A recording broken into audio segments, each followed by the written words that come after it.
Guys, before we begin this podcast, we have a very, very special announcement. JT, take it away. This isn't your typical plug. Guys, we're living in a world right now where the medical community thinks they can control us through their medicine and therapeutics that don't work. We are big advocates for natural health.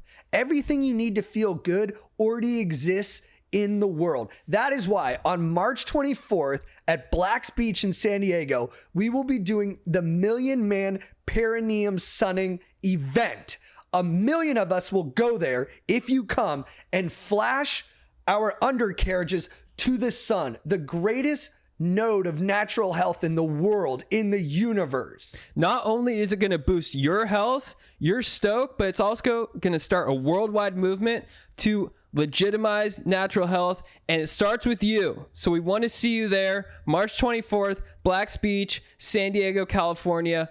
Do not miss it. Let's go. Yes. Now let's start the pod. Let's start it up, baby.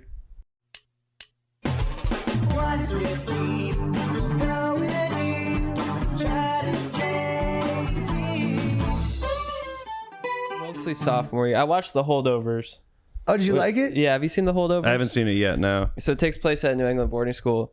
Literally, I mean, it's a different It's location. your life. It's my life. Like, literally, the Right. campus looks exactly like where I went to high school. Yeah. And I always wanted to go there because I'm the fifth child, so all my siblings before me went. So Yeah. I grew up knowing I would go to a New England boarding school. Yeah. And I was so excited because my brother was like 12 years older than me. He was on Wall Street, and I was like, it's so cool. You know, they wear Lacoste, and it's like it's preppy. Right, yeah. And then I got there, and I was like, it was just such a culture shock. I was like, I hate this so much. Yeah, right. So that's when I started rebelling against my parents a little bit. But my parents are really, I guess I rebelled more against my dad. But I just started partying a lot, and maybe I think I was just raging. But I was never really like mean to them, I guess. I just didn't do as well in school and just partying a lot. Yeah. I think maybe college for me more. Where'd you go? So. I started at the University of Central Florida playing soccer. Then I transferred to the University of South Carolina, Spartanburg, which is like a D2 school. Right. Did you play soccer there? I played too? soccer there. Yeah. Nice, dude. And I think probably around then. I mean, I don't think I don't think I was ever like a bad kid in terms of like behavior and like getting in trouble and like, you know, I was one of the kids at like the high school party that was like, should we be drinking? Like, this is crazy. You know, like I was concerned about it. But I guess, maybe around college is maybe when I became a little more rebellious, maybe like bite back in an argument a little bit more. Yeah. Were you a center defensive mid? Outside back. Yeah. Oh, okay. Like so a right back? defense. Yeah. Oh, nice. Yeah.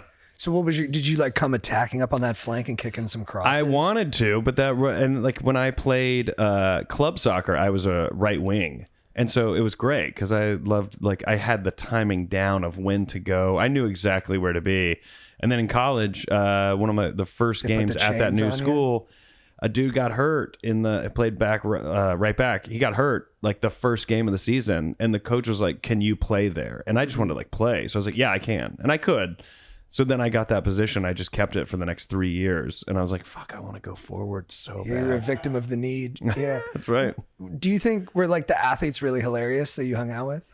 I mean, they were great. Our team was awesome. There was a lot of Scandinavian dudes. A lot of foreigners played at our school because this was still D2 where there wasn't the same age like ceiling as like D1. So like we had a dude on our team who was like 28, maybe even he might have been 30 at the time, which looking back is so funny because we called him like grandpa at like 30 because we were like 19 and 20. And looking back and be like, no, he was just 30 years old. He was still a child like the rest of us. Like we're always so much younger than we think. Would he party with you guys? Yeah, he would come out and party, but yet he was also a little bit more mature. That's another thing I think about, like, because if I was 30 playing on the college team, I would be like, let's Van Wilder the shit out of this. Right. And yet he was still like kind of mature about, no, I need to like get my life going. I'm just trying to finish school, get a job. And I was like, oh, it's different that he's 30 in college and we're in our 20s. Did you have aspirations to play pro? Yeah, I kind of thought I would try to do that. Like go to Europe and try out for a club or something? Yeah, literally, exactly that. I thought I would go to England and just try to get in at a lower division and see if I could work my way up. And as soon as the senior season ended, all that was left was playing in the spring season. And since we had so many seniors the year that my last year, the coach was like, can you guys play in the spring season? Because we don't have a team if we can't. And so all of us came back piles of shit. Like, I got so out of shape. I was like, oh, there's no chance I'm going to get in shape and go to England and try to play. Also, I kind of discovered this stand-up and was like, I don't know, I've been doing the other since I was 5 years old. Let's go try this out. Did you find the balance? I always, in college, the idea of being a student athlete seemed so tough to me, mixing the partying and practice. Was that tough for you, or were I don't you think so. It was I think it was pretty easy. I mean, it was just kind of having this somewhat really fun extracurricular thing, you know, like you'd have practice every day, but you didn't care. It was just kind of part of your schedule, you know, and it was really fun. Like when a game would be over and the whole team, win or lose, would be hanging out and that's fun at a party. Like, it was just great. Yeah, the camaraderie of it. I loved it. Yeah. It is nice. Did you guys do that? You played playing college? Yeah, well, you did. We were talking in the car, our 4 a.m. car in Michigan. Yeah, yeah. So I don't know if I think I told you, but the organizer of the festival, the director, I guess, I saw her that morning in the lobby drinking champagne. Yeah, and I was like, oh, that's it. I was like, is that how you're starting your morning? I didn't realize it. Like a bunch of comics just stayed up through the night. Dude, I went to the bar like every night. It was a party. Yeah. They were getting after it. that morning, that Sunday morning, we were getting picked up at 4:45, I think, to go to the airport. And she was in the lobby with champagne and then was like, come into the hangout room and see the other comics before you guys leave. And we went in there and there were like, what, 10 comics at in least? there, like still hanging out. And the thing that blew me away is that no one was like trashed. Everyone who talked to us spoke perfectly fine. Yeah. Almost felt like they hadn't even been drinking, but yet I think they had been drinking all night. Those but are yet the they soldiers, didn't appear it. The pros who were up at that hour. It was unreal. I immediately just felt sick. I was just like putting myself in that position. I'd be like, I'd die. I'd be dead. I had that exact same feeling. And then she comes like, you got to come say hi. And then we thought it was at the karaoke bar, and you're like, yeah, I don't think I'm going to go. Oh, yeah. I thought it was at the bar still across the street. And it was like, no, it's in a conference room in the hotel. All I could think was like, is there a room above this that like hates this hotel? Yeah.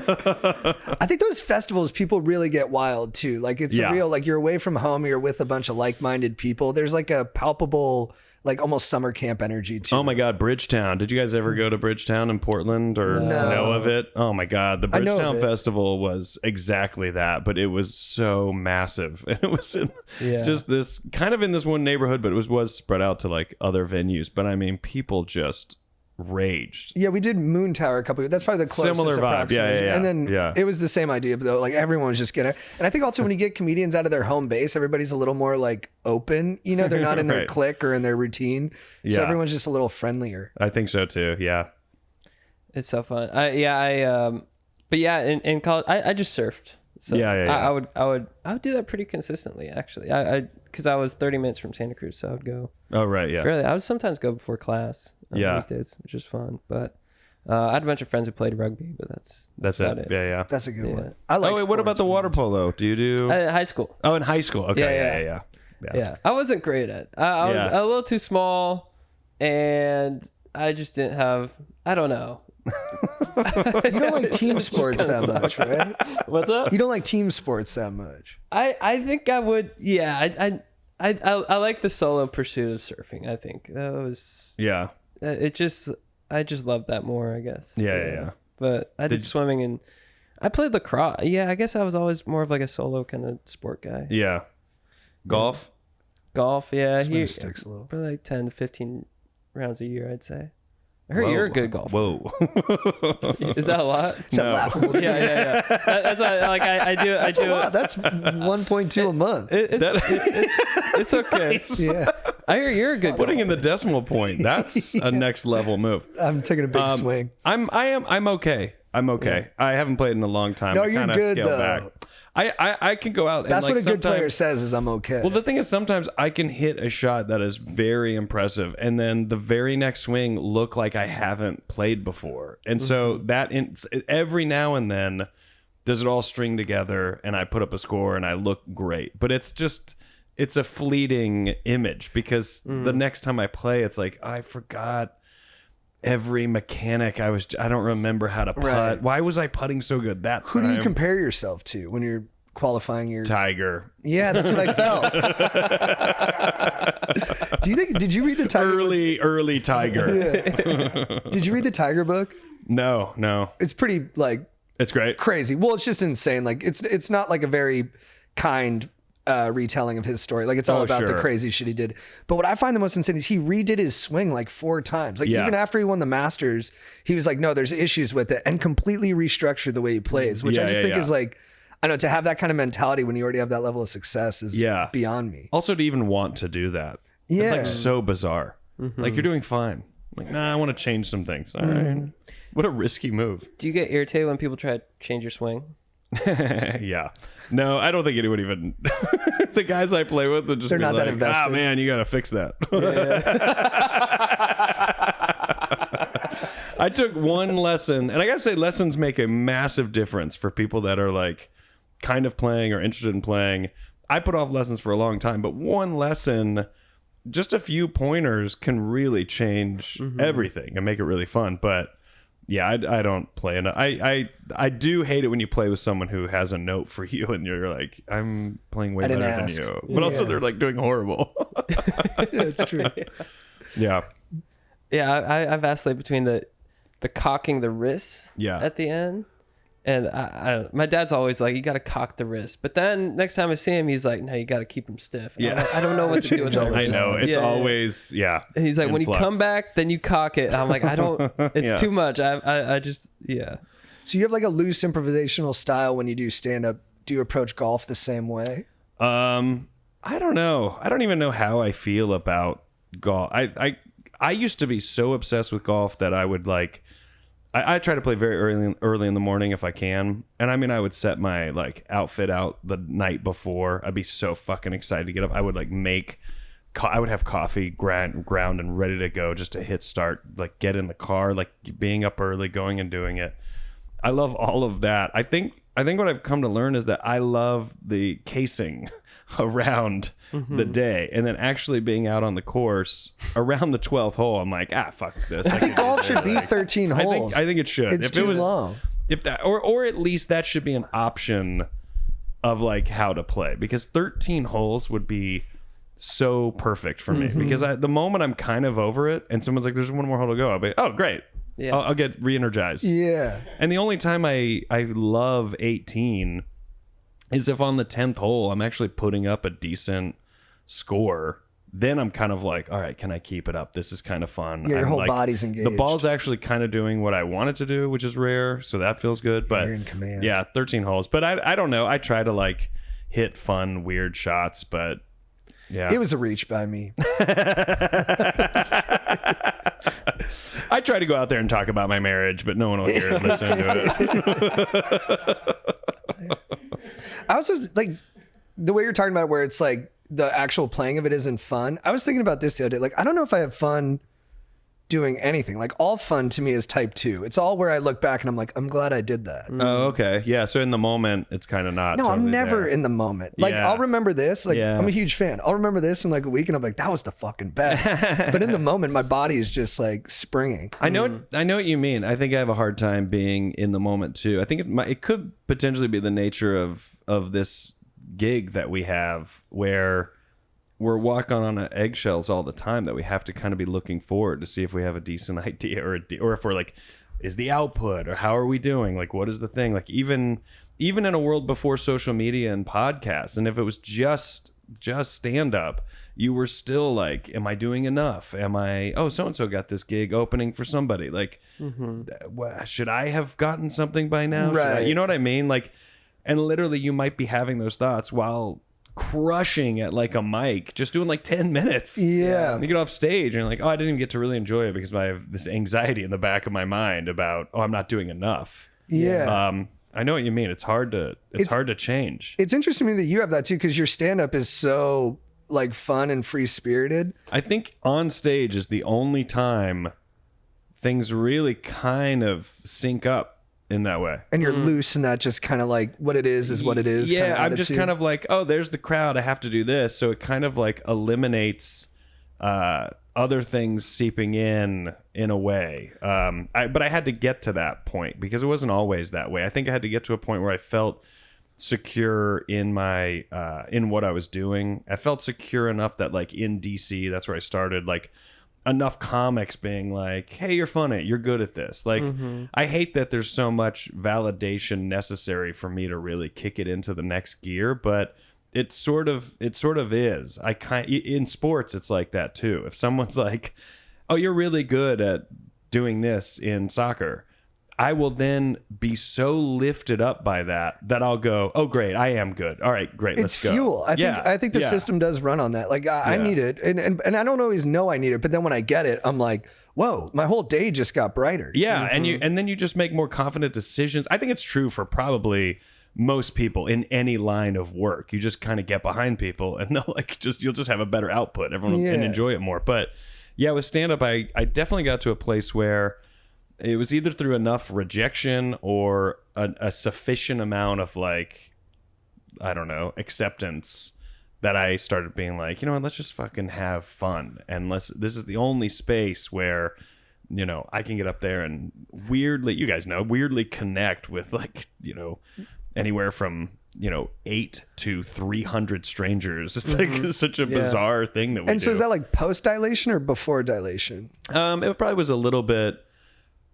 maybe a little bit before that, but after that came out and I kind of saw that people like enjoyed that album, that I was like, oh, all right, yeah, well, that's what I like doing. And so if people are saying they like that, like, oh, great, then I don't have to sit here with a head full of doubt every time I go up and feel like I haven't organized my act enough or I haven't put these things together. I feel like I have gotten to that point, but, you know, at that point in my career, I was just going up and I just wanted to be funny, and these jokes were all sort of out of order, and I didn't care about some sort of storyline throughout the act.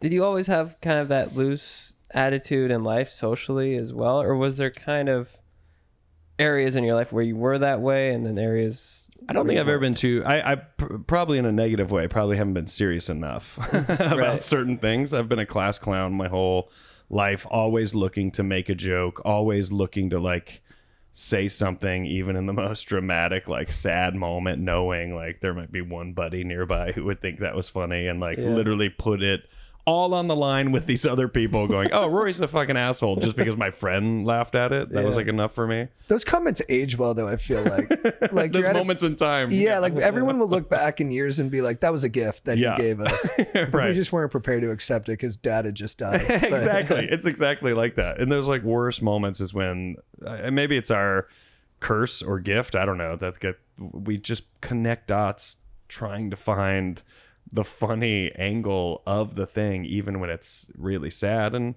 I don't know, I think the world needs that. I think the world needs someone to remind people like, hey, just, yeah, it's sad. So is it tough? You can't change it, but laugh. have a laugh. Now that you're doing like dramatic acting and stuff, is it tough for you to like stay in the pocket with that and not go for the laugh when you're on camera? You know, that I actually really kind of like. I really kind of like where that makes you go mentally, to be like, oh, this is fun to play a little more dramatic, serious character, as opposed to, you know, what I have played in so many things is like either a full-on comedic role, or like you're gonna set the joke up, or you're gonna hit the joke, and it's just very like machine. Quick. You're the neighbor, you're the friend, you're the coworker, and all those are all great gigs. I love them.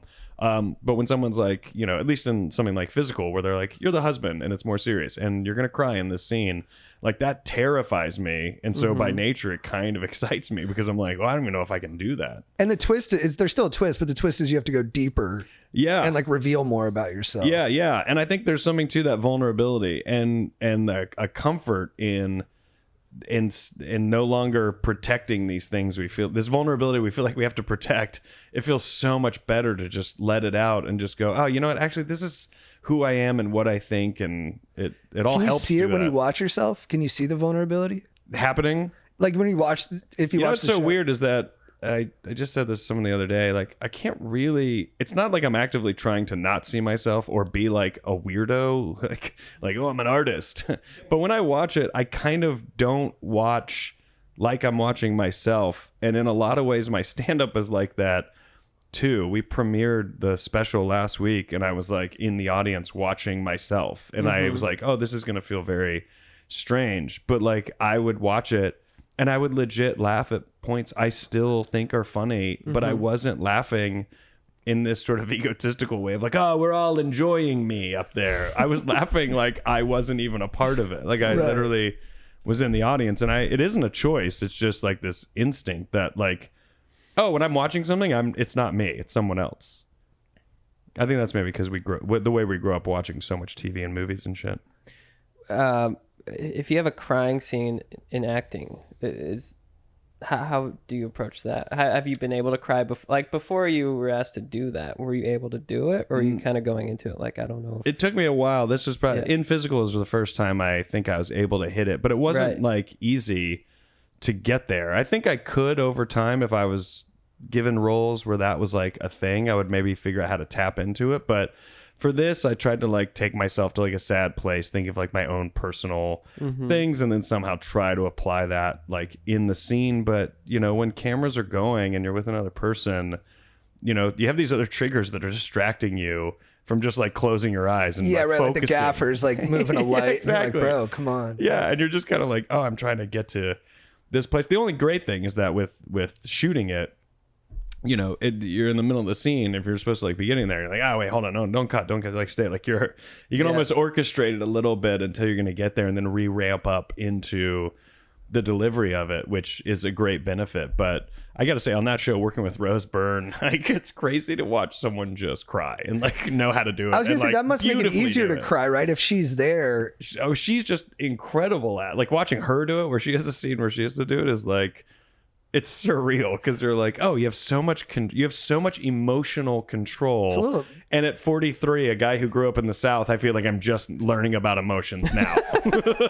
Well, you were telling me, that like when you first got on set with her, she'd just be talking to you just normally. Yeah. And then as soon as it was time to start acting, she would just switch. Yeah, and you're like, oh shit. Yeah, she could turn it on and you would just be like, oh wow, oh that's what it is. Oh, you're that like to witness like that level is very that's like it's very cool. Have you seen For Love of the Game? No. Like Kevin Costner's a pitcher in it, Billy Chappell. Oh no, I haven't. But he has this thing where he goes clear the mechanism and he just drowns out the crowd and just like focuses on the pitch. Yeah. I feel like Rose Byrne has that, but for acting. I think I think actors have like legit crazy good actors. I think that's what they're doing. They're like zero thoughts are coming in and they're 100% the character. Yeah. Where I'm like the character, but I'm also like, what is my next line? Right. What is Rory supposed to say next? Yeah. And some actors just don't even worry about their lines, right? They're so present. They're like, the script is unimportant to me in this moment. Yeah. I love it when someone has those philosophies, and I always wonder when at some point you can decide you want to apply what you think is the way to do it without right, like were they always that way, or like did they win an Oscar? You know what I mean? Like if someone's like, you're not like kind of doing the script, and you're like, because I don't, and they don't fire you because you've maybe got such a decent enough a clout and enough of a resume. And you probably have to be weird all the time. You have to be like Joaquin Phoenix, where you're probably kind of unknowable and always in your own world, and they're like,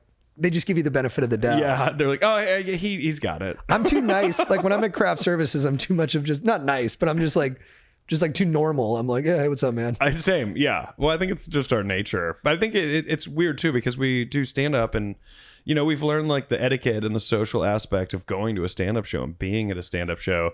That when someone starts casting us in stuff, we're like, oh, well, this is like going to an open mic for the first time and being like, oh, I don't really know what do you even do? Like, what is your thing? And like, how are we supposed to be? I remember my first time, I just left my trailer and went to hair makeup to be like, hey, I'm ready to go if you want to do it. Like, if you want to get on front of the schedule. They're like, no, that's not how it works. And I think went back to my trailer. I was like, oh, I was trying to help them like get through the morning faster. Right, being too helpful. Yeah, And them just being like, you have no idea what you're doing. Yeah. Just stay away from us. It was cool too when you're telling me about Margot Robbie that she just loves to rage.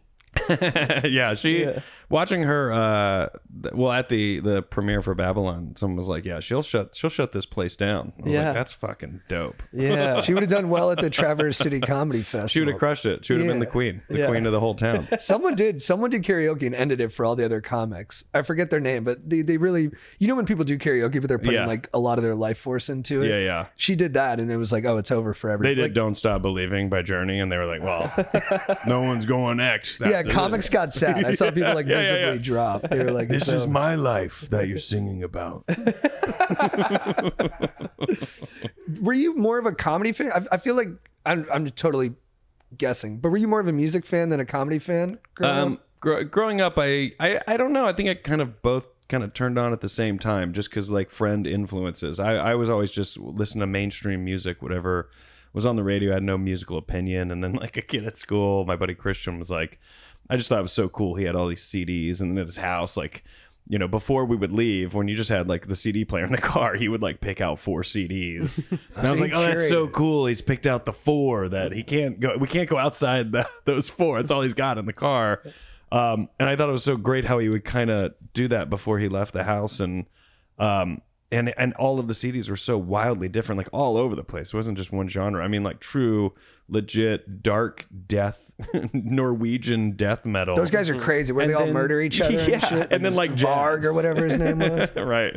My friends were into that. So I'd watch, I didn't listen to music, but I'd watch all the documentaries. Which are insane. Yeah. And you're like, oh, that's another reality. He's like, it was self-defense. And they're like, he stabbed him 80 times in the back. Yeah. And then in Norway, you only go to jail for like 8 years and he has a laptop in there. Yeah. You like kind of just live there. Yeah. But yeah, he kind of opened my eyes to other bands like Tool, and it kind of made me develop an opinion finally of what I would hear on the radio instead of just listening and just going, what do people like? Oh, that's what I like. It finally made me kind of come to terms with what my opinions were musically, and it kind of all happened around the same time with comedy. This is like when Chris Farley was just like the fucking king, and so me and my friends would go see Tommy Boy or Black Sheep at the theaters, and like that was just, it can't get better than this. Yeah. Those still hold up too. I feel like they're I still think amongst so. the funniest movies. I think Tommy Boy for sure. I rewatched Black Sheep recently. It's still great, but Tommy Boy was just so fucking special. Like it was like in that world of like this comedy that came out of nowhere in like terms of like Ace Ventura, where you were like, oh yeah, the guy from In Living Color, and then you saw that movie and you were like, what did I just see? This was art. This was brilliant.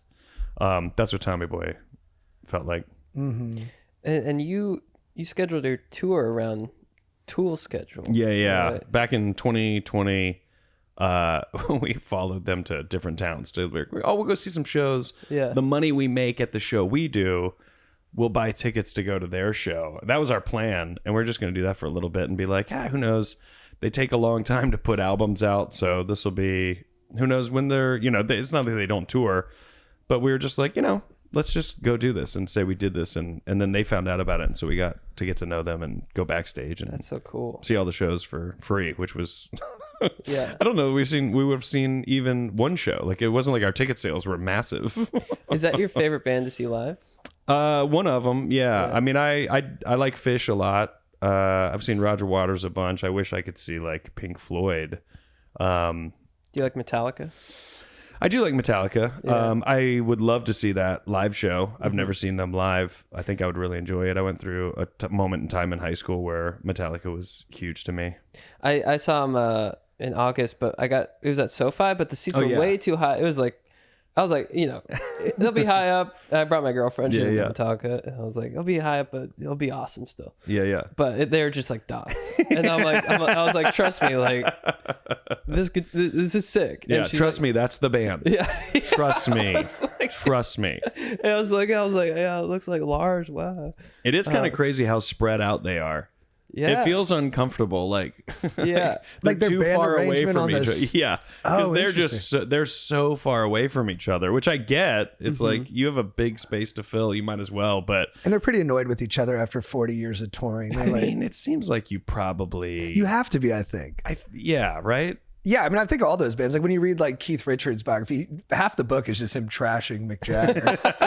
Like I think he calls him out for having a small penis and being hollow internally. You're like, this is pretty rough. Hilarious. I like that those were the two things. He has a small penis, and also he's hollow on the inside. Like, well, Kind of got him on you all went fronts. after his penis. Like, Yeah, you sound like an especially soulful person, Keith. Yeah. he sounds super deep and really thoughtful. What is it about Tool that makes them? Because I've never really listened to them, but I've heard so many legends about the lead singer, John Maynard Keynes. Is that his name? Maynard, yeah. Maynard's James his Keenan. first name. Yeah, right? yeah. Okay, but like, doesn't he perform sometimes with his back to the audience, or he'll like hide on stage? Yeah, so you can't really see him. There were times. I mean, I don't totally. I'm not one of those. Like, I love them. They're my favorite band. But also, I have a separation of like, I don't like necessarily doing this deep dive of like, I'm gonna know all the lyrics word for word and all Right. this stuff. But from the very first time I ever saw them, I had no idea what I was walking into. I liked the album, and I went with my friends, Christian again, and we went up to Charlotte and we went to go see a show. And I was just like blown away. I mean, like, he would be at the front of the stage, and the way that he would move and sing, it's very mesmerizing. I hadn't seen anyone really ever do that. And then over the years, he kind of moved towards the back of the stage. And now he's more at the back. He's sort of like even with Danny, the drummer. And yeah, there's lights that like hit him, but I think I think he just prefers being less in the spotlight in that situation. It seems like over time that's what he like preferred. That's but nice. I think I have seen that if he will turn his back if people are like taking pictures. But when pictures were on our phones, and I mean the lowest quality shit pictures you could take, they would be taking pictures, and it would just he hated it, and so he would just turn his back during the shows. But what a weird time. I didn't really thought about that. Like, when we had flip phones where we could take a Yeah, when it photo, that started. was like just a piece of shit photo that you think about now. If you were a band or a live performer, it'd be like, wait, what is that? Like, oh, it's a cell phone. Like, oh, what are you doing? Like, I'm taking your picture. Like, at a show? Like that. Just And think now that we just take it for transition must have granted. been so weird. Totally. Yeah. I find that way with all like kind of new movements or new technology. Like I always have the instinct to resist it, but then in the Yeah. back of my head, I'm like, well, I'm old enough now where I've seen how this works. It's like, you're not going to win this debate. The know. thing is going to take over. So like, whether it's like AI or crowd work, I'm like, you better get on board. It's happening. Yeah, it's happening. Like, you can plant tide your is flag and be turning. like, I'm not going. I'm like, they'll leave you behind. Yeah, It's yeah. going to happen. I mean, there's going to be a time when we're all wildly depressed by the fact that everyone is wearing an Apple Vision and just at a baseball game. Right. But we'll all be doing it. Everyone will be doing it. It'll just be like, this is so absurd. Yeah. We'll all be boning Or while wildly wearing them normal. and- Who knows? Yeah, I mean, at what point are they just gonna become like sunglasses? I think that's gonna be. Yeah, wasn't that the original take? Like, Was that like Google tried to do it. Google Vision. Or Google Oh, the Google Lens. glasses or Yeah. Google whatever. Lens. Yeah, Google Glass. Yeah, but those kind of just bombed. I think. Yeah, I think they got in too early. I think those look worse. Yeah, it than was the kind of like the goggles. EV1 electric car. They just yeah, were that's right. a generation before they should have been. Yeah. But dude, I don't know. Those look pretty badass. I feel like Magneto or something. If I mean, wear I would that. just wear those. Oh, not Magneto, Cyclops. I would just wear those as a normal glass without it having any function whatsoever. Did you ever do a Marvel movie? No. I tell you what, I'm not one of those people that would definitely say no to it. But I am one of those people that's like, man, there's a lot of Marvel movies. Yeah, well, there's too many now. Yeah. There was a point there where I was like, these are all sick, and I can't believe they're pulling this off. And now I'm like, bro, leave me alone. Just I mean, come now on. we're into very obscure characters now that none of us like. Or we're like, I mean, I guess if you read comic books, you would know it. Yeah, they're but like, Billy none- Goat is leading the next Like, movie. You're like, This is they're finally bringing this character out. And you're like, yeah, but if you didn't grow up reading comic books, that means nothing to you. Like, we all know Superman and Batman, but that's because the shows and movies were already in gear. right. when we were they had some young. cultural weight to them. Now it's like Exactly. we're doing Billy Goat and the skateboard kid. And you're like, what? What are their powers? They're like, he kickflips all the time. And you're like, 3 dimensions. And the other's a goat. Yeah, the other one just did go. Yeah. And they're like, we're going to AI Marlon Brando's voice into it. You're like, Yeah. okay, good. Okay, cool. Well, I'll see that. I'll see it on a plane at least. Yeah. Do you watch a lot of movies? I cry a lot on movies on planes, and I've seen this is actually a thing. This American Yeah. Life did a thing that Yeah. because of the low oxygen, or maybe it's being away from everyone. Yeah. It just makes you cry every time. Yeah, I can do if there's movies that have like a dramatic slant, I can fall into that space pretty easily. Do you get embarrassed watching movies on planes like that? The person next to you might be like, "Why are you watching that?" No, I think what I do get embarrassed by, and I think we all have this disease, is having to just fucking look at someone's screen next to me, like whatever they're I'll watch watching, their and I movie. can't stop looking at it. And I'm like, I have my own screen, I could turn it on, but also I'm like, why do I want to look at their screen? And it won't even be something I would have picked or would even want to watch. Yet I can't stop just looking over their screen. Are you fascinated by their reaction to it or by the thing itself? I don't even know. I don't even know why I look think at someone it's a else's voyeur. screen. It's a weird thing, yeah, and I don't got like that too, it. though. Yeah, Sometimes I'll watch someone like 3 rows ahead of me. and yeah, I'm I've like, done that too. I'm like on the just aisle, I'm just staring. like looking over. I'm like, oh, that's and like it'll be a football game, and I'm like, I could go to the live TV. And I want them could to turn see this me on. watching it. I want them to know don't I'm care about watching that. No, I want them to know. Like I'm watching everything. You I'm want them just watching to how turn around? That guy is still. and I'm just burning a hole into him. That like, guy's got popcorn now. He's looking at me. He pointed at me. I think a lot of times it's the choice. You're like, wow, you're watching Suits right now. Yeah. What a choice. You're diving into Suits. Yeah, on the plane. Season 3. Yeah, season 3. You're like, yeah, I thought maybe I'd catch up on my Delta flight. I can feel the movement, so I'm trying to catch up when Netflix finally puts out new Suits. Yeah, there's new Suits coming out. Yeah, there is? Yeah. Is Marco going to there's do for it? sure gonna No, I guess She the should do it. be. That would That be would be pretty. cool. That'd be pretty She fun. should do it. The cast says they haven't heard from her at all, which is a bummer. They might not be allowed. She might not be allowed to. Who even knows? Have you watched The Crown? Once you're in, no. I don't really Yeah, watch too many things. What do you don't? What did you just like chill? I don't even know really what. I just chill. Yeah. I don't even know really what I do. I like to paint a lot, so I'll go paint. Oh, I that's do awesome. wish I watched more things, not in like an unhealthy way, but it would. This is the nature of our job. It is good to kind of do the homework and see. But like, painting what feels shows like it and might be stuff. filling that same kind of Painting is creative great. inspo. It's, Yeah. Well, do you have a style? Like, are you it's kind of all over the place. cubist? No, it's all over the place. I just start painting and see where it goes, and I sell them now. Really? Yeah. Do you mind if we pull some up? Can No, we see go some? for it. I think there might be some up there. I did an art show in December, and Oh, that's oh yeah, awesome. there's a bunch. Wow. Yeah, that was one I did in Oh, that's Atlanta. I love Some of those I did in Atlanta. I was shooting a movie, and I did them and then sold them because I wasn't gonna fly back. Oh, that one's. Can we see with the? them. Go click back one to the suggested ones. Yeah, that one in the middle right there. Middle right. Middle right. Oh yeah, Chad Daniels bought that one. Oh, cool. That's in his house now. But like that's a good example of I just started going and I don't really fully understand how I got to that. Look, It's beautiful. Like I know some steps It I does feel a took little early cubist to on, me. but the choices I made to get there, they're not like recorded in my brain in some way to know like, oh, I could go back and repeat this. How long did it take you to paint that? That one, I don't know. I want to say that one was probably 3 weeks.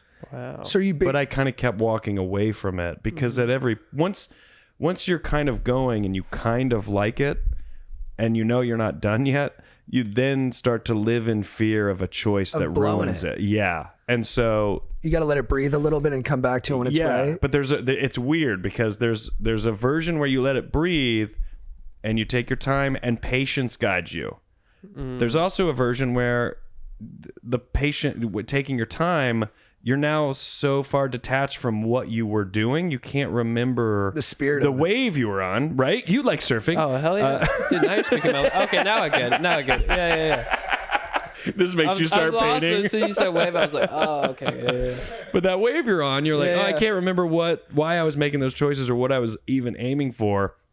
So I think a lot of my paintings I do very quickly. A lot of them I'll do within like a couple hours. And I think I didn't realize this until I started painting that a lot of amazing paintings you see out there, I think those artists do them very quickly, sometimes within an hour. Really? And I Yeah. think they're so good at it that when we see it, we're like, how could this would take me a lifetime. Yeah. And they're almost like, yeah, That you know, it muse took me comes 10 through. years, but now it's been 10 years. So now I just know how to like make it happen. Do you go by feeling? Like, do you you're like, oh, I'm in the mood to paint, or do you set aside time? No, I try to be in the mood, and I kind of get upset when I can't get myself like in, like right now I have a painting hanging up in my garage that I'm kind of working on, and I really want to figure it out, but I don't really know what I'm doing. It kind of looks like a woman, but I'm not good at like figures and Right. like Right. doing a face. Like Like the I can't do any measurements of of that. a Yeah, I body. can't do it. I'm not good at it. So I forced myself to like start, but I'm not motivated to like keep going. So I'm like waiting for my brain to like something to click Catch where up I'm to excited the to go, desire. oh yeah, you know what? Maybe I'll just do this. And No, that's inspiring. but it's a lot of erratic decisions. Did I mean, you- you can kind of see it there. You have to just kind of throw paint around and see where you get. Have you watched like video of like Jackson Pollock painting where he's just Yeah. like, for him, like the act of it was just as important. And he would just, Yeah. you know, it's underneath him and he's just going nuts, but it's quick. The act of it is the most fun. I will say the process has become the most absolute fun There he element of goes. this whole thing. Wow. Also, he, and according to the movie that Ed Harris made, just a total lunatic. Like massive alcoholic too, Just right? total alcoholic, just Yeah, breaking yeah. bottles all the time, Yeah, yelling yeah. at people for like just existing. I mean, that is present in those paintings. yeah, that chaotic kind of anger. Like you're like, oh yeah, he was crazy. But I will say it is like when the excitement of and this is all new to me within the past 4 years, really. Like, but the excitement of a blank canvas, and then really just going, and then a moment where you, at least with abstract, where you step back and you're like very confident that you are done.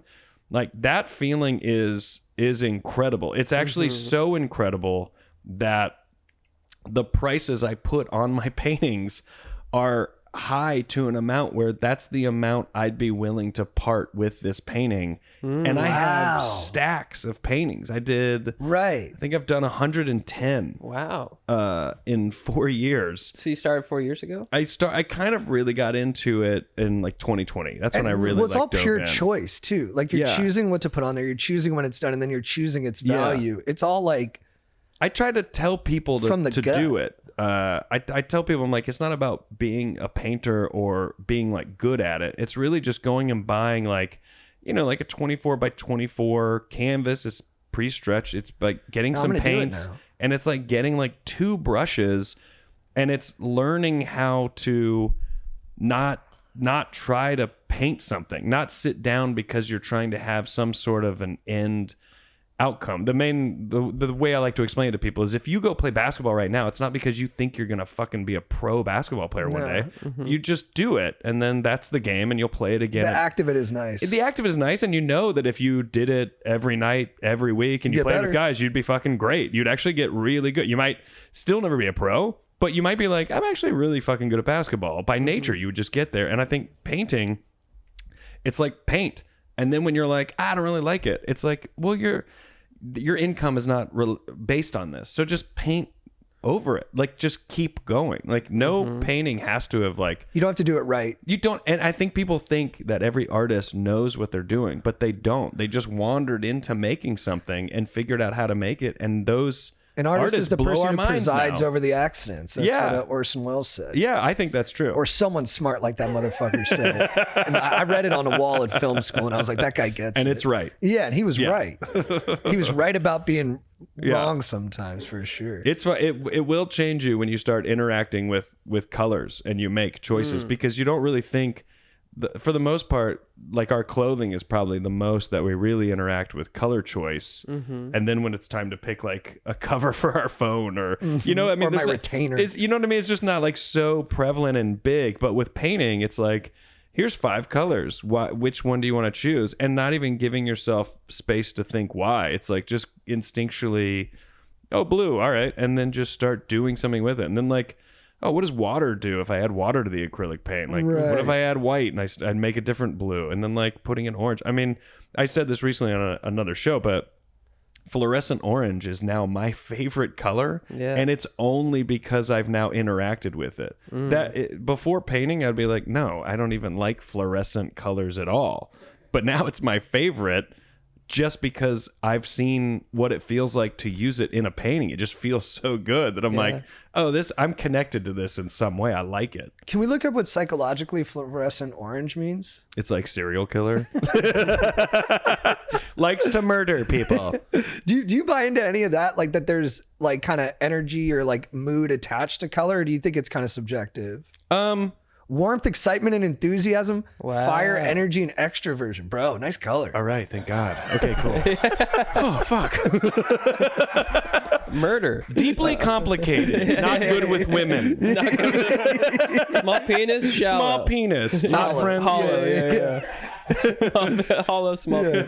Mick Jagger-esque. It almost seems like with painting, you're talking about you get you release sort of the analytical mind, and you're just sort of in that just instinctual zone, which seems like a lot of your stand-up as well, where you're able to access that kind of flow state. I think it's the thing that it's done for my brain in terms of stand-up is that we just, like with painting, like you just have to make choices. You just have to make a choice. If you sit there and you like, I think a lot of people, and I do this sometimes, you look at a canvas or even you look at the stage and look at knowing that you're about to do 10, 20, an hour, whatever you're about to do, and you try to like see it or do it, you realize you can't. Like, you have to just go out and start talking, and it's gonna go somewhere. And painting, it's like, you don't have to be perfect. Like, smear a color you hate on blank canvas and let it like, and when it makes you, when you're like, oh, I fucking hate that color, it's like, well, now you've started something. Like, something can now happen. Like, if you went out on stage and everybody booed, it's energy. It doesn't feel good, but you're like, well, now we know something. Now there's tangible information we can build on, and it's the same. You know, in our minds, we're like, well, why would we walk out and everybody boos? But we walk out and everyone does cheer, even people who don't know us, just by nature. Like, oh, you've entered the stage, they start cheering. Like, that alone is like something. There's something in every single moment for us to do something with. But I think we put so much weight on ourselves being like, I hope these topics. We have expectations for the moment. I've written this joke. I hope this punchline. I hope I've said these things. And I think all that can be very important. And over time, you chisel it down. But I think by its nature, it's a spoken word in the moment. Like, you know, yes, I've put out a special. Yes, I've done CDs, but it's that live show experience, like seeing a band. Like, do you really like watching fucking music on your TV? Like, oh, it's a band, they're playing live, but it's on TV. And I think you're one of the best ever at creating a moment that only exists in that show. Like, I used to see you all the time at Comedy Bang Bang, and every time, me and my brother still talk about moments you had when we were watching you, where you would just like find like a guy he was wearing a tank top and then he had a hoodie on top of it, and like it didn't make sense, and you just riffed on that. And me and my brother still, that was like 10 years ago. We're just like, dude, it will never exist outside of that room. Yeah, it's just in that moment. I think those are like, instead of going, I can't do anything else with this beyond, it's like, yeah, but how fun could it be like right in this now, sandbox right here? And instead of looking at it like, especially something like Comedy Bang Bang, like a UCB, like Franklin, and you go, oh, there's 100 people in here if there was, and you'd be like, but this is just for those 100 people.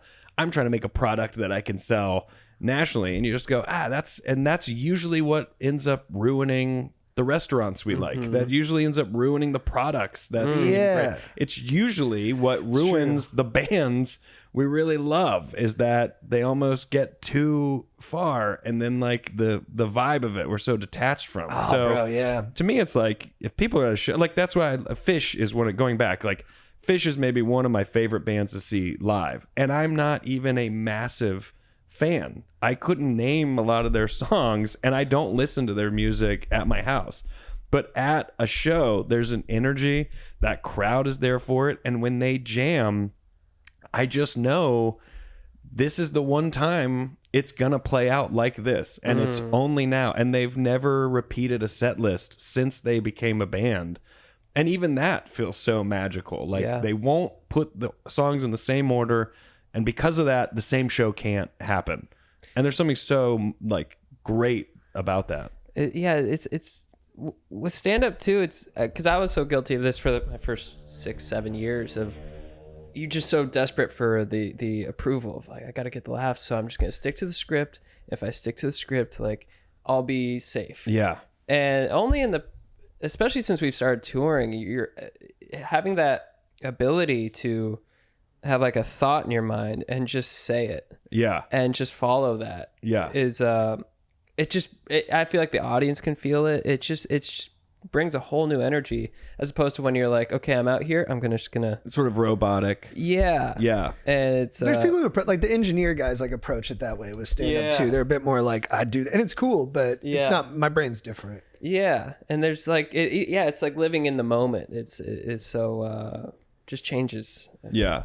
I mean, there's a magical moment when a band talks to the audience at the show. And it's like that moment that says, we know you're here. Yes. And so you're a part of it. And so I think in stand-up, it's like, well, we don't have music that we can just sit in as a group or even a singer-songwriter and just go, well, either way, this is this song. Like, that's just how that art form exists. But when we're up there with stand-up, it's like, well, yeah, I have the script. But maybe tonight I can manipulate it a little bit. Or maybe if you guys are so good, maybe I don't need the script. Maybe I don't need to go to the jokes because something else is, a different energy is happening. And if I feel that energy dipping, I'll fucking go to the script. Yeah, because your extemporaneous brain is always going to be the best thing if you can operate at its best. Yeah. Yeah. And I think if but you there's have some nights it's just not there. it's not there. And it's not there for so many variables. Like it could be them. It could be you. It could be who knows what. But You're just not connecting with them. There's like a gap between you guys. And that's why I think like, that's why there's a world where having that really good script that does feel robotic is kind of great to have because you're like, oh, that actually might fire them up enough to where I can then get back away from the script and go back into playing around. That reminds me of one of your bits I've always been fascinated by too is the special you did with like the American flag behind you that I think came out on CISO. Yeah. It was amazing. Thank you. And me and my boys were watching it one night and there's the one where you do the character of the guy who plays piano but doesn't know how to play piano. Yeah. It's one of my favorite bits ever. I would recommend anybody who's watching this to go check it out. But beyond being like so fun and the way that you picked to play the piano is so perfect, how did you construct that to put it onto the become a thing? Yeah. That became just something I don't remember how I discovered actually just doing that. If it was like hanging out with friends or like actually at a show where there was like something I was like, oh, I don't really know how to play it, but what if this and what if that? Like I don't really remember how I discovered it, but I do remember that including a keyboard in my like sort of writer for college shows became like when I was going to do colleges, I was like, I feel like age-wise, I'm so far removed from their culture that I don't think I'm the old guy, but there's no way around it. To them, I'm definitely like the old guy. So I was like, oh, let me have a keyboard up there so I can kind of do that joke. But mainly it was so I could ask if anyone here played piano. And if they did, and if enough people were at the show, somebody played and did have, enough courage to come up. And then my only rule for myself was don't make fun of them, no matter how this goes, because the whole audience is like, that's one of us up there. And so they're usually like really good at piano. And if they're very like really want to come up, it's like they're really good. They want to show off. This is a big moment for them. And if they're shy, they're usually even better. And they don't want people to like label them as like some great piano player. But then I would just do jokes while they would play it. And it would kill so much time. Instead of being like, I'm married and boy, my mortgage is crazy. All these college kids like, what the fuck? So like, get away from like talking about points and just make it this like experiential thing. I was like, I can only talk about pot for so long, which they could relate to, or like drinking and being like, yeah, I know that culturally we have that, but outside of that, I've moved on. I would have someone play piano and they would crush it. I would always like, I give it up for them. And like, they would love it. It would kill like 30 minutes, when you're supposed to do 60. And then I would then go and be like, I didn't even actually need a piano player. And then I would I'd usually hit demo and sit there and like no one, because you're up on the stage, no one sees that you just hit demo. I would just sell it for like 5 minutes. And then it would end and people would be like, wow, you're like fucking great at piano. Right. No, this guy's got a lot of talent. Yeah. And then I would just out. So the whole like keyboard piano thing for me, I can't remember how it came to be, but that's what I used it for so long. And then when it was time to do that special, I was like, oh, I should get this keyboard. I do this a lot. And my buddy Adam McFarlane, who was on Conan with me playing piano, he was going to be at the shows. And I was like, oh, you should play piano during some of the the show, and I'll just tell jokes. So it kind of just came to be. And then your Conan sets too are the most memorable, like the stuff with John Doerr. Oh yeah. John gets credit. That very first one we did, John has full credit. The double booking thing was He did that totally with like Lynn his. Shawcraft back in the day, right? He used to do it at in Toronto all the time, and at the Rivoli, I think, and the shooting, they shot it perfect Conan. too, though. They Like the did way it they great. cut to Conan and the way they had the sub in for Conan, it was like, I don't know, it just elevated the whole thing so much. Yeah. And then that swapping thing he and I came up with before a Monday night show out here. And then again, he was like, Conan said we could do that on the show. And I was like, oh, great. This is perfect. Let's go do it. So yeah, it's amazing. thank you. Should we do some calls? Yeah. Guys, the Touch and Bus tour is officially here, okay? And we're super excited about it. Next month, starting April 3rd, we are going to be in Sacramento, then San Francisco, then Fort Worth, Texas, Tempe, Arizona. We also have a show in Los Angeles coming up this month, March 14th, locals only at the Hollywood Improv. We have a ton of dates. Get your tickets at chadgoesdeeppodcast.com. They're so much fun. Let's go. Yeah, I'm fired up. Get your tickets at chadgoesdeeppodcast.com. We love you. Woo. What's up, dog? Yo, JT, what's going on, bro? Chilling, brother. How you doing? I'm doing all right. Can you turn off your speaker? Oh, yeah. How's that, Stoke Lord? That's much better. So you're here with Chad and Rory Scovel.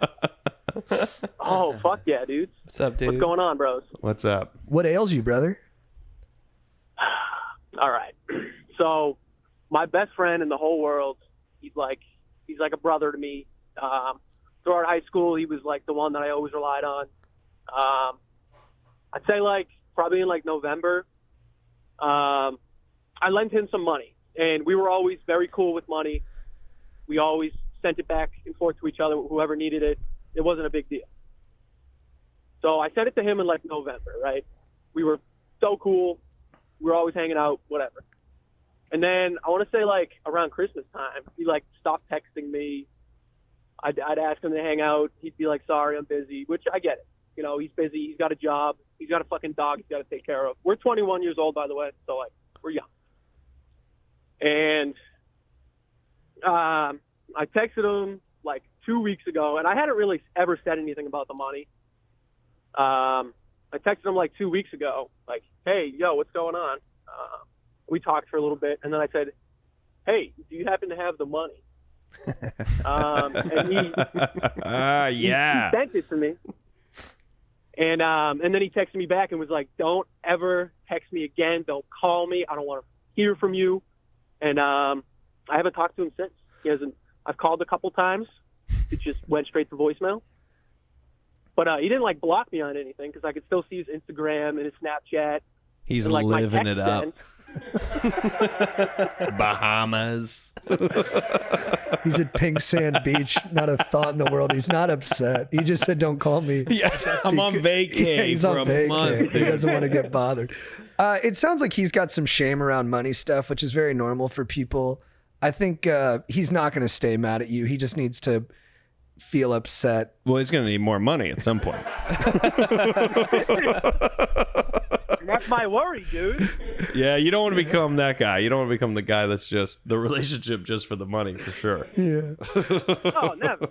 He was always like my closest friend. Did he say why? Was he like, I can't believe you asked for your money back? That's what I'm fucking getting at. He said he never gave me a reason. He was just like, don't talk to me again. And like, I guess around December, like when he stopped texting me, I kind of stopped texting him back too. But I was dealing with some shit, and he knew about that. So Christmas is a tough time for me, and I put it all away. And I never asked him for the money until like a couple weeks ago. Freaked out on me. Is it too bold if we try to call him right now? Oh man, The excitement of that. man. I don't know. He might like freak out. It might be good for the pod though. This is edging for me. This is edging. This is what. This is my version of edging. Yeah, there's something sexual about this for sure. Yeah, do you want to just try and three-way call him, and then we'll see if we can talk it out? Or I want to put this out there. Do you All think he then will feel like you've like I don't want to permanently or further Rory, hurt this 100% relationship? the guy's gonna be pissed off. Why are you asking that question? You know the answer. Come I on, know. I'm man. just wondering, are you willing to walk away from this for sure? You come in here and you just throw over the whole thing, man. What's going on here? I mean, he's like, How do you think we keep the dude, we lights did on? everything together, man. Like, Dude. Edge is our currency. Yeah. You walk into Jerry Springer and you're like, hey, is this classy? Hey, whoa! Why are they making fun of each other? Is this classy? I just saw a clip of Jerry Springer. I don't know. Yeah. I'm gonna do it. all right, I'll give him a call. You want to try it? Yeah. If it goes to voicemail, JT, do you leave the voicemail? Hey, what's up, dude? We got Rory edging over here. He's just about to bust, and we think if you answer this call, If we call back, We've conscripted Rory Hit into us back blowing up soon. friendships. we're trying to help Rory edge right before he leaves. So if you can just answer this call. Oh, dude, I can help you with that, dude. All right, I'm gonna do it. All right. Wow.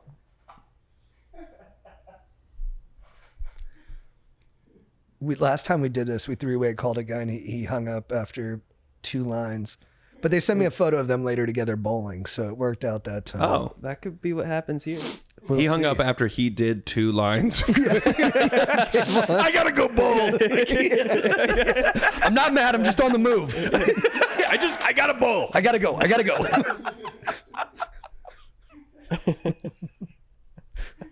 I wonder if cocaine's a big drug in bowling. I mean, Weber, that You just guy. want to keep fucking Who do you think throwing. you are? I am. We Yeah. talk about him a lot on here. Yo, Bryson. All right, it sounds fucking stupid as shit, but we're on a podcast line right now. Oh God. Yeah. Bryson, are you good with talking to us about some issues that y'all have been having? Oh sure. Thank you. Dude, so I guess your buddy lent you some dough and then he asked for it back and that kind of hit you in the feels a little bit. It wasn't exactly all that. There's a lot more in life going on, you know. Oh, okay. This is what I'm in it for. It's just bad timing. Oh, all right. But you love your dog, right? Yeah. I was actually gonna call him today. Oh, shit. And so I feel you guys have been friends a long time, right? Yes, sir. Yeah. So it seems like just life circumstances maybe got in the way, and Yeah, definitely. and that. Do you want to expand upon that? Not really. There's a lot of personal things going on, you know. I feel you, man. No, Yeah. that's fair. Well, I'm glad you guys are all right. And look, this stuff happens. Yeah, that's Yeah. fucking life. It does. And I'm glad that this is I'm glad there's a wholesome resolution. The fact that you were just going to call him today. I mean, Yeah, fuck. I was gonna call him and see if we can grab a drink or 2 tonight. So Oh wow! I know, dude. So much for your edging, dude. Fuck. Oh, well, I'm man. putting it away now. Will you guys send us a photo later of you guys having a drink tonight? Oh, fuck yeah. And then who's we'll be paying sure for to the do that. drinks?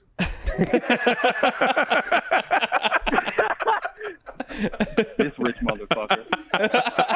Oh, please, Oh, God. are you rich? Please, God, be so rich.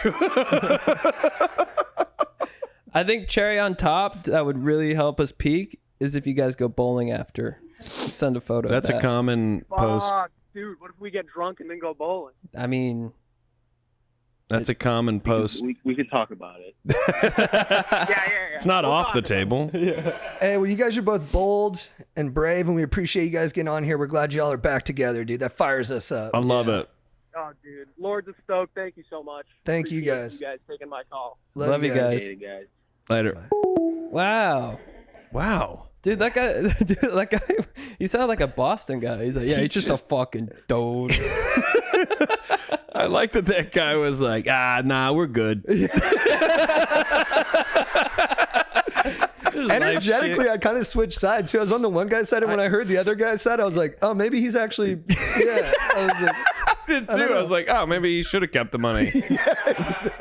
Then to find out the other guy's rich. Yeah. He's like, bro, don't talk to me again. Don't fucking call me. You know, we didn't ask, but I hope to God it was like $20. I'll just text him like, hey, what about the money? And he's like, I've been going through some personal stuff. I'm like, what if it's like horrific and it was like a small amount of money? Yeah. I hope tonight he's like, I need more money. Like, I was actually calling you for 2 reasons. I really want to see you. I want to see you because we are friends. Because we are friends. But Real second, friends. I need $100,000. We're on a podcast line. Oh, God. Oh God! Like God. he did say, "Oh God," as though this has occurred happens a many lot. times. Not again. Oh God, we're doing this again. Here we go again. All right. Yeah. Good old Benny always calling pods. All right, should we do one more, Jake? Yeah, and we'll yeah. call it.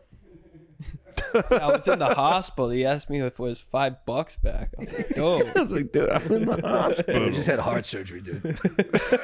You want to eat? I needed the $5 for a valve. Yeah, they're gonna want the money. I That do. or no left ventricle. What about the money? What ails you, dog? What ails me? I mean, nothing really ails me, but I heard on the last podcast when you guys did that draft, I heard something about bodyboarding. I just wanted to make sure that body surfing wasn't puzzled into that. So you're talking about my beef with boogie boarders, and you want to know if that extends to bodyboarders. Did you call them boogie Interesting. boarders? Dude, yeah, spongers. Dude. Oh, wait, so you're talking about sponging or like No, body I'm talking surfing? about body surfing, bro. Body surfing. How do you feel about body surfing? It's a cool hobby. Oh, dude. It's a passion, bro. Who's all on the show today? That is your passion. Yeah, I Oh, love fuck. doing it. And so you think you're calling it a hobby? What do you feel that it is? I mean, where are you doing it at? Are you going to the wedge? Are you going to like? Oh, I've been to the wedge a couple of times when I was in California. Are you in? But I Are live you out in here Hawaii? Hawaii. Where do you go in Yep. Hawaii? I go to Sandy Beach or Dude. Makapu or sometimes I- Point I- Panic. I was gonna say Sandy Beach. If you Those go to sound Sandy like big Beach, that's waves. legit. I think Obama goes there too. Whoa, no Right way. home. Yeah, That's where he body surfs. that's where he body surfs. Yeah, he gets. Yeah. Oh, so it gets pretty big there, huh? You're talking like overhead? Oh yeah, I mean like the biggest it gets that I can handle is probably like 4 to 5, but sometimes it that's gets Hawaiian, up to like though. 8 to 10, but it gets nuts. Is that a Hawaii 4 to Like- 5 though, where it's like where they're doing it from the back of the wave? Oh yeah, so it's That's like, like 10 they feet. measure the back of the face, not the front. You know, like the surf report will say like It's so 5 masculine to 6. how y'all just wait. cut that in half. Yeah. Well, no, I think that's sick. Yeah, I body surf. You body surf? Oh, It's the really? only. It's all I know how to do. But I do it. You do. I'm pretty good at it. You are? It's Yeah, a I mean, Rory I Scovel. don't know what the gauge is. I don't know what the standards are. Yeah. But I can go. I'd like to see you out there. That'd be cool to run into you out there. I'm like, Rory? And you're just like, Chat, yeah. what's up, dude? Yeah, see and you you're in the like, barrel. Rory, they're gonna kill you. You're too close to us, dude. You're fucking sponging us right now, bro.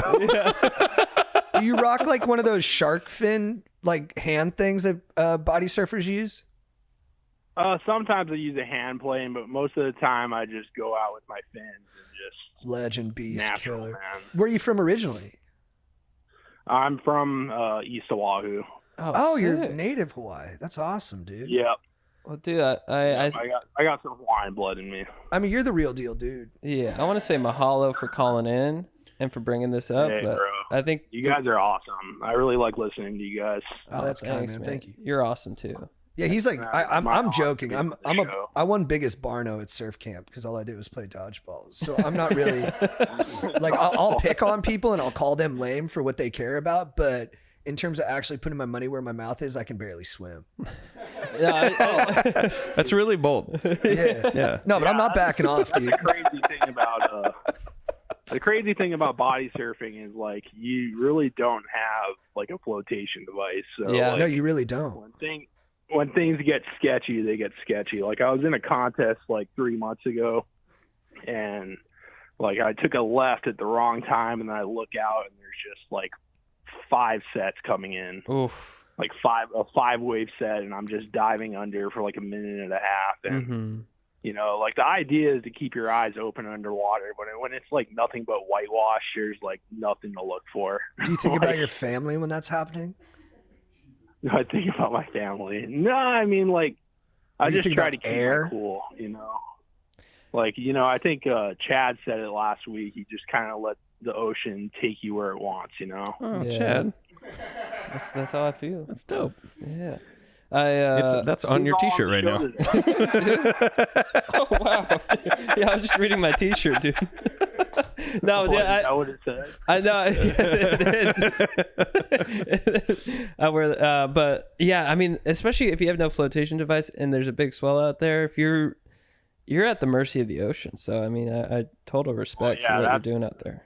I mean, I got respect for surfers. I mean, I tried a lot of it when I was younger, but I'm a bigger guy, so I mean, like, surfing. What are is you just weighing in kinda at? more of a chore now.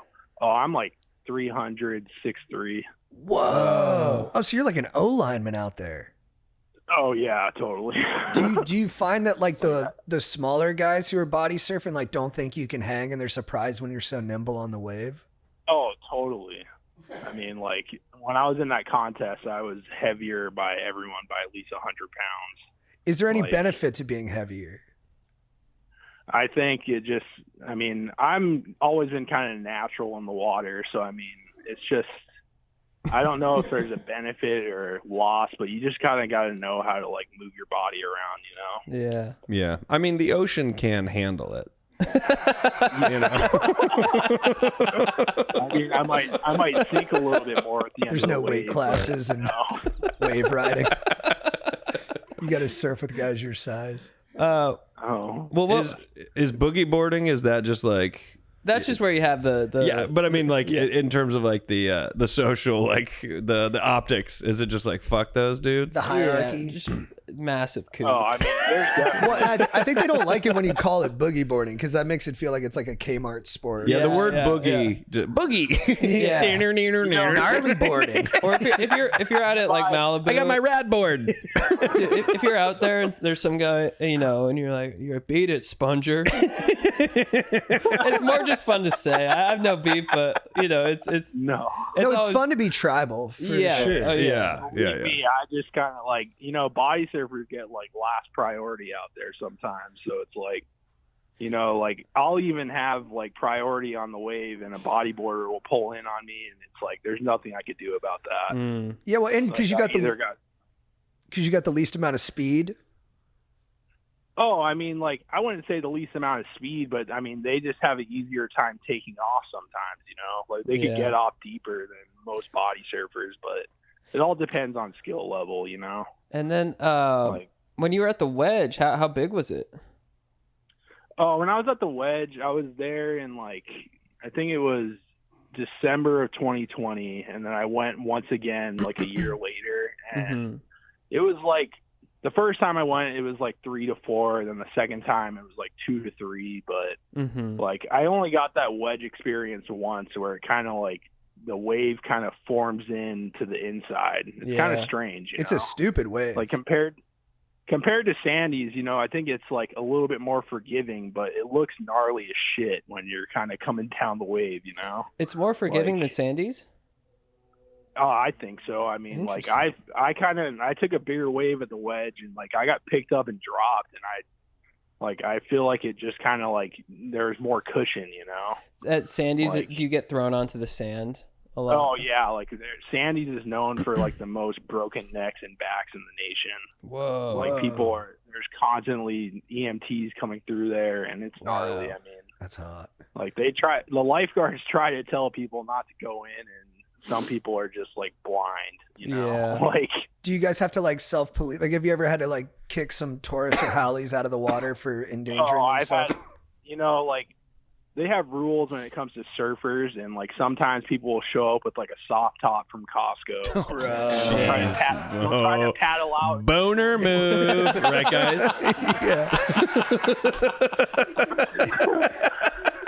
they'll try to paddle out in the middle of shore break at like 2 p.m. and like you got to wait till the lifeguards leave to try anything stupid. But like they'll be telling them to get out, and like everyone in the lineup will be like, "You guys got to leave because if you land on somebody, you're gonna cause serious injury." You know? Yeah, for sure. Yeah, you got to get those soft toppers out. Yeah, it's just the way of the world, bro. They got to learn somehow. I'm glad that you're out there, educating them. Oh, I mean, I try to look out for anybody. Like I was at Makapu the other day, and I had there's a couple that kind of seemed like they were new to the island, and they were kind of handling it out there for a little bit. Then sets started coming in, and like the boyfriend was actually freaking out more than the girlfriend, and I had to tell them both to just just wait. You just got to keep going under until the waves go away, and then that's your chance to get out. Yeah. You corrected a guy in front of his girlfriend? Not really. I could tell that they needed advice, and I was just like trying to offer it. I don't come for on. Sure. I took harsh, that too primal. That's what I noticed about between my experience at the Wedge and just being out in Hawaii my whole life. Like California surfers are a lot more territorial. I saw that goes against, I feel like, conventional wisdom. Yeah. Well, I think there's in Hawaii it seems like there's the aloha spirit, and it's if you show respect, you get respect back, right? And then in California, yeah, of course. In California, I think it's just so overpopulated that everyone's just pissed. Like, you go out there, you can't get any. There's like 100 dudes out there. It's just that's hot. Yeah. Yeah, dude. All right, well, dude, we gotta let you run because we gotta shut this baby down. But dude, it was a pleasure chatting it up with you. There's really one question I gotta ask. Hell yeah. If that's okay, can I ask? Yeah. Yo, so Chad Kroger, is that like a play on Nickelback?